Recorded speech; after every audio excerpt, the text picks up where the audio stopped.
12월도 이제 얼마 남지가 않았습니다. 예수님의 오심을 크게 기뻐하고 바라는 때입니다. 지금도 지내온 것도 은혜이지만 12월이 더 복되고 평안하시기를 주님의 이름으로 축원합니다.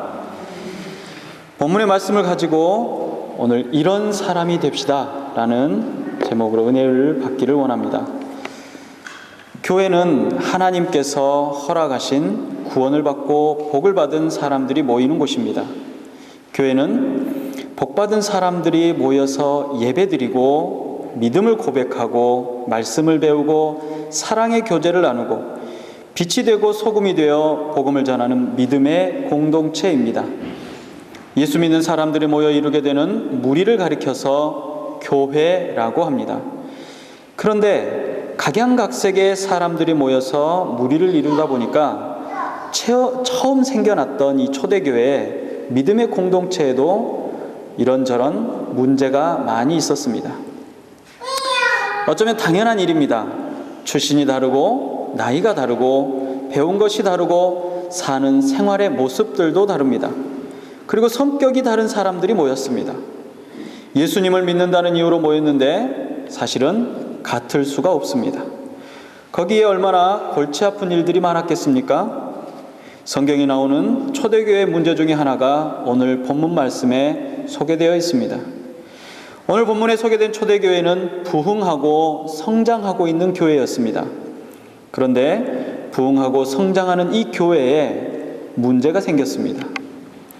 본문 1절에 보니까 두 종류의 유대인이 나옵니다. 히브리파 유대인들은 예루살렘을 중심으로 고향을 떠나지 않고 그곳에서 태어나 자라고 살고 있던 유대인들이고, 헬라파 유대인들은 흩어졌던 유대인들로 다시 타향살이를 하다가 고향으로 돌아온 유대인들입니다. 그런데 이 두 종류의 유대인 사이에 갈등이 있었습니다. 그 이유는 예수 믿는 사람들이 모여 어려운 사람들을 돕고 사는데 히브리파 유대인들이 자기들끼리만 위해주고 도와주었습니다. 다른 곳에 살다 돌아온 헬라파 유대인들은 도와주지 않았다는 것입니다. 그래서 헬라파 유대인들은 히브리파 유대인들을 원망했습니다. 이 문제는 히브리파 유대인과 헬라파 유대인들 간의 문제였습니다. 이런 문제가 과연 초대교회 안에만 있었을까요? 오늘의 모든 교회들도 이러한 문제들을 안고 있습니다. 그러면 이런 문제가 생겼을 때 어떻게 하면 좋을까요? 초대교회는 먼저 문제를 안고 모였습니다. 그리고 사람을 뽑아서 맡기게 되었습니다. 초대교회 사도들은 그런 문제들이 있을 때 문제를 놓고 해결하기 위해서 다른 제자들을 모두 불러 모았습니다. 그리고 문제 해결하기 위해서 기도하면서 한 마음이 되었던 것입니다. 어떤 문제를 쉽게 해결하는 간단한 방법이 있습니다. 그것은 문제가 생겼을 때 그냥 끝내버리는 겁니다. 안 하면 되고 집어치우면 된다는 것입니다. 여러분, 무슨 일을 하다가 문제가 생기면 때려치우면 됩니까? 안 하면 되고 집어치우면 된다는 겁니까? 사실 아주 쉬운 방법입니다. 그러나 이런 방법은 어쩌면 가장 야비하고 비굴하고 형편없는 해결의 방법일 것입니다. 남녀의 관계도 마찬가지입니다. 남녀의 관계도 서로 좋아서 만나는 것입니다. 그런데 결혼해서 살다 보면 아이고 못 살아, 내가 속았어, 내가 왜 저 사람하고 만났지, 내가 저 사람이 아니라 내 마음속에 두던 사람하고 만났더라면, 이런 생각들을 합니다. 남녀관계나 부부관계 어려운 일이 생깁니다. 마음 상하는 일도 많이 생깁니다. 심각한 문제가 생기면 끝내! 다시는 이야기하지 마! 라고 윽박지르기도 합니다. 그런데 끝내라고 하고 나면 어쩌면 참 쉬운 것 같은데 해결이 되지 않습니다. 왜냐하면 여전히 같이 살아야 하기 때문에 그렇습니다. 제가 자꾸 한국 얘기를 해서 죄송합니다만 한국의 떠도는 유머 하나를 한 가지 더 말씀을 드리겠습니다.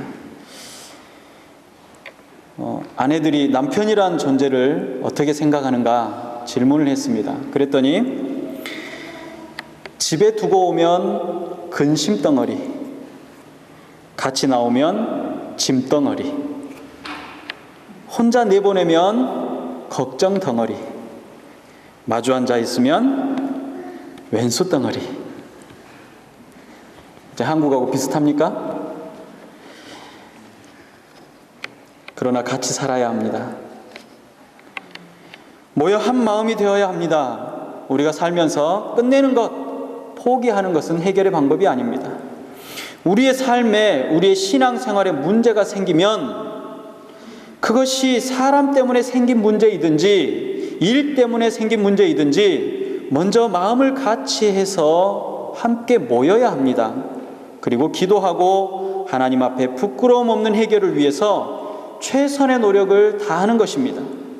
초대교회 성도들은 문제가 생겼을 때 끝내! 라고 말하지 않고 흩어지지 않았습니다. 그들은 해결을 위해서 모였고 한마음이 돼서 기도했습니다.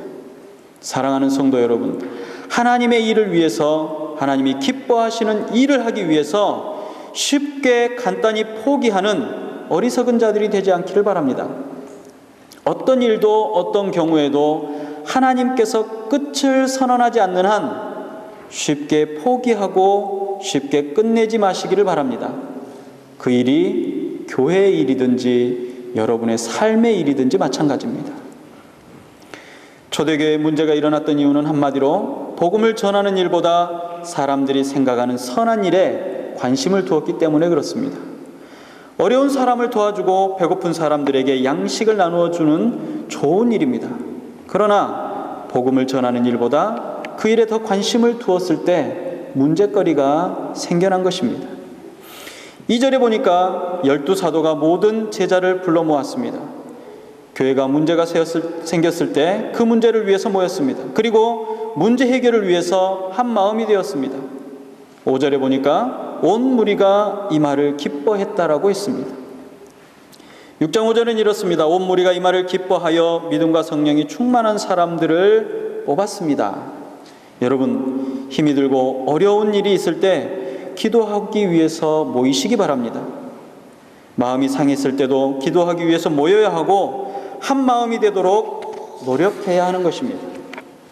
사도들은 문제를 해결하기 위해서 오늘 사람을 뽑았습니다. 그리고 세워서 일을 맡겼습니다. 출애굽기 18장 13절에서 27절에 보니까 10부장, 50부장, 100부장, 1000부장을 뽑습니다. 어떤 사람을 뽑았습니까? 먼저는 하나님을 두려워하는 사람이요, 진실을 무망한 사람이요, 불의한 일을 미워하는 사람을 뽑았다고 했습니다. 공동체 안에 여러 사람이 어울려 있는데 나 혼자 잘 되기 위해서 옳지 않은 방법으로 이익을 취하는 것이 아니라 다른 사람이 가질 이익을 다른 사람들에게 돌려주는 공동체를 위해 헌신된 사람을 뽑았다는 것입니다. 초대교회에서 오늘 본문에도 사람을 뽑는 기준이 나옵니다. 3절과 5절을 읽어보면 믿음이 있는 사람이요, 성령이 충만한 사람이요, 지혜로운 사람이요, 칭찬을 듣는 사람들을 뽑았습니다. 먼저 믿음 있는 사람을 뽑았습니다. 하나님은 믿음의 사람을 쓰십니다. 사도들이 뽑았던 믿음의 사람은 어떤 사람일까요? 요한복음 3장 16절처럼 예수 그리스도를 믿고 그 구원을 믿고 구원받은 은혜에 감격하여 영생을 얻었다는 사실을 믿는 사람, 다시 말해서 구원의 확신이 있는 사람들을 믿음 있는 사람이라고 표현하고 있는 것입니다.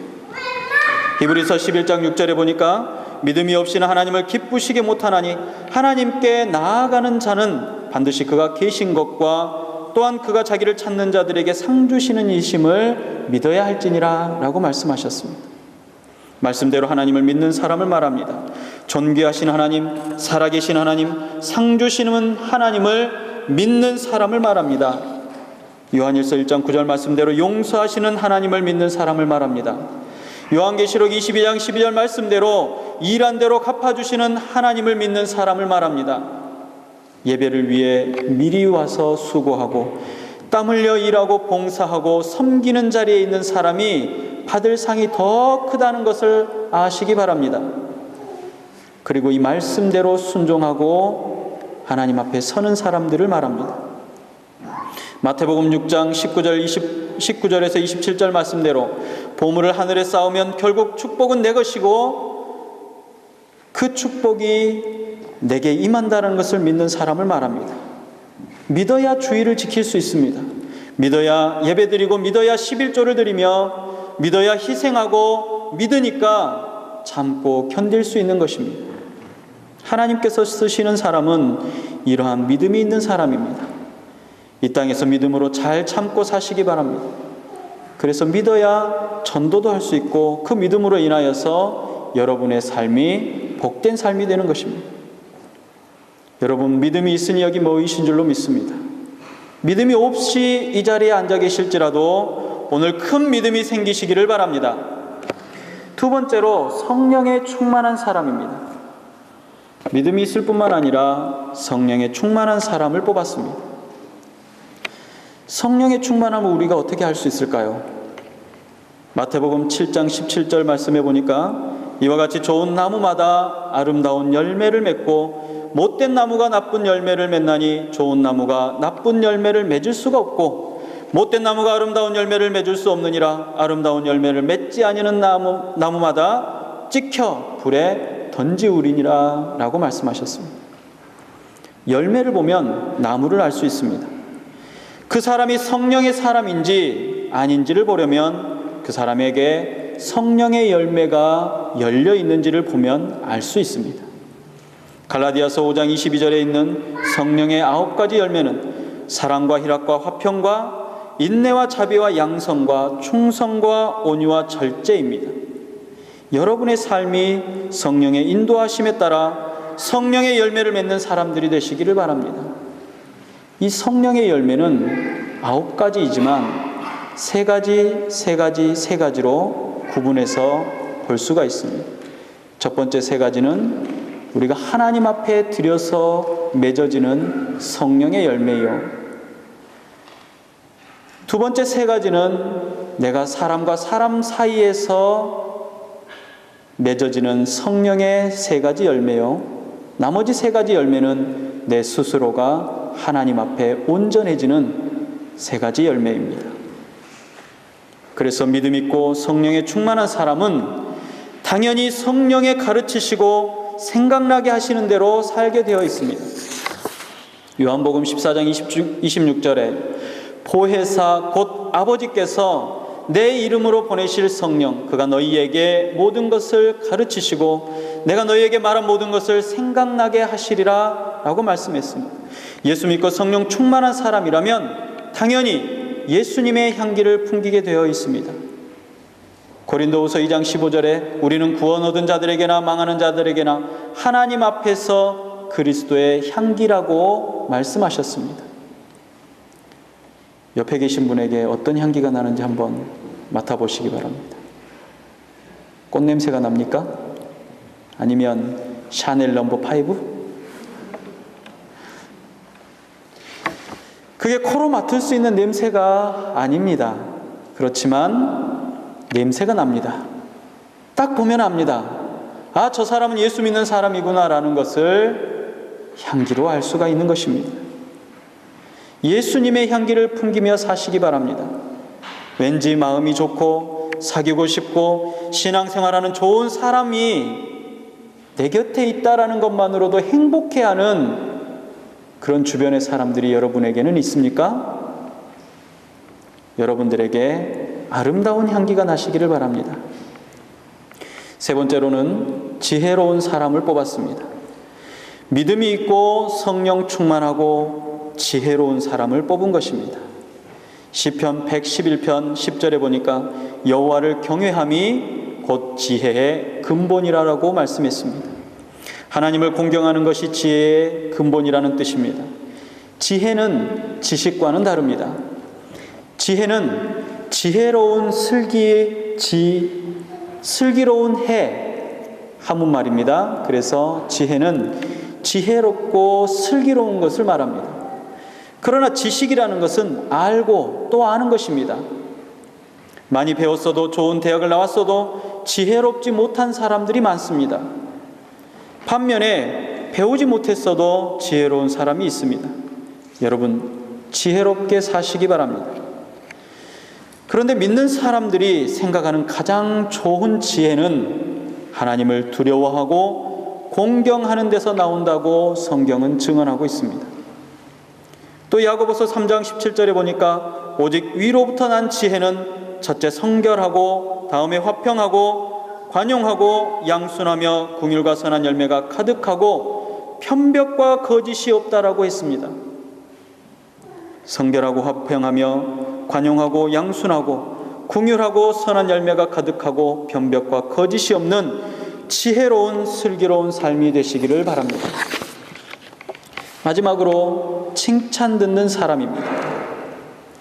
믿음이 있고 성령이 충만하고 지혜로울 뿐만 아니라 칭찬 듣는 사람을 초대교회의 사도들과 성도들이 뽑았습니다. 상식적으로 생각을 해보면 믿음 있고 성령 충만하고 지혜로우면 당연히 칭찬을 받습니다. 예수님은 너희 착한 행실로 빛되고 소금되어 하나님께 영광을 돌리라고 말씀했습니다. 하나님께도 사람에게도 칭찬받는 것은 굉장히 중요한 일입니다. 여러분이나 여러분의 자녀들이 하나님과 사람 앞에 칭찬받으시기를 바랍니다. 예수 믿는 사람이 칭찬을 받으면 하나님께 영광이 되고 전도가 되어지는 일이 되어집니다. 여러분이 칭찬받을 뿐만 아니라 우리 교회도 칭찬받는 교회가 되어야 합니다. 저는 늘 우리 선한목자 교회가 베를린 이 땅 안에서 칭찬받는 교회가 되기를 원합니다. 교회뿐만 아니라 목사인 제게도 칭찬받는 목사이기를 원합니다. 칭찬받는 교회, 칭찬받는 성도, 칭찬받는 사람들이 되시기를 주님의 이름으로 축원합니다. 디모데후서 4장 9절부터 22절에 보면 사도 바울이 살 날이 얼마 남지 않았던 그때에 기억나는 사람들을 기록해 놓는 장면이 나옵니다. 그 내용을 가만히 들여다보면 그 가운데는 배신자 데마가 있습니다. 바울에게서 등을 돌리고 떠난 사람들이 있다는 말입니다. 데마라는 사람만 등을 돌리고 떠난 것이 아니었습니다. 해를 끼친 사람이 또 있었습니다. 알렉산더라는 사람입니다. 복음을 전하는 것을 막고 복음 전하는 것을 회방하고 상처 주고 아픔을 주고 다른 사람에게 조심해라, 그 사람을 조심하지 않으면 다친다라고 전해줄 만큼 해를 끼쳤던 사람도 있었다는 이야기입니다. 그런가 하면 드러나지 않게 일하는 사람들이 있었습니다. 드러나지 않게 끝까지 복음을 전하는 사람들과 함께 일했던 사람들이 있었습니다. 최선의 동역자들이 있었다고 사도 바울은 말합니다. 함께할 뿐만 아니라 복음을 전하는 바울을 위해 생명을 걸었고 자신의 몸도 돌보지 않을 만큼 최선을 다해서 도와주었던 동역자였고 협조자들이 있었다는 이야기입니다. 그들을 향해서 보고 싶어하며 기다리는 사람이 있었습니다. 빨리 와라, 보고 싶으니까 빨리 와라 라고 고백할 정도로 보고 싶어하는 사람들이 있습니다. 사도 바울은 이렇게 여러 종류의 사람들을 기억하고 있습니다. 자기의 죽음을 앞두고 인생의 겨울을 앞두고 디모데후서 끝부분에 이런 사람들의 이름과 그 사람들의 행적에 대해서 적어 놓았던 것입니다. 사랑하는 여러분, 여러분은 다른 사람에게 어떤 사람으로 기억되어집니까? 여러분은 목사에게 어떤 사람이고 하나님께는 어떤 사람들이십니까? 다른 사람이 여러분의 이름을 들으면, 얼굴을 떠오르면 어떤 생각들을 먼저 하게 됩니까? 여러분, 하나님과 사람 앞에서 칭찬받는 사람들이 되시기를 바랍니다. 보고 싶어하는 사람들이 되시기를 바랍니다. 하나님 앞에서는 착하고 충성된 종이고 교회에서는 일 맡길만 하고 사람들에게는 좋은 사람이고 인정받을 수 있는 사람이고 하나님과 사람 앞에, 세상 모든 이들 앞에 믿음이 있는 사람, 성령이 충만한 사람, 지혜로운 사람이요 칭찬받는 사람이 되어서 하나님과 사람 앞에서 부끄러움이 없는 승리하는 삶을 사시기를 주님의 이름으로 축원합니다. 기도하겠습니다.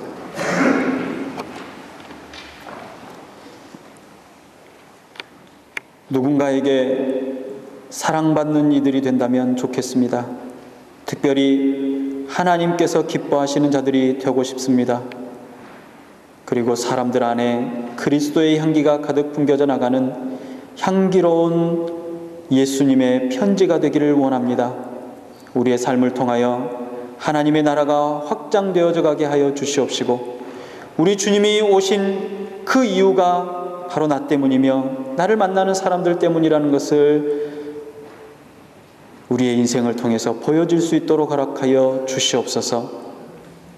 우리의 연약함을 우리 주님께서 늘 아시오니 우리의 연약한 것들을 가리시고 주님의 강함으로, 주님의 능력으로 덧입히셔서 주님 오시는 그날까지 쉼 없이 달려가며 승리할 수 있도록 허락하여 주시옵소서. 우리 주님이 우리에게 오심을 감사를 드립니다. 이 기쁨의 날들을 기억하게 하여 주심을 감사드리며, 우리 주님이 나의 주님 되심을 감사하며 예수님의 이름으로 기도드리옵나이다. 아멘.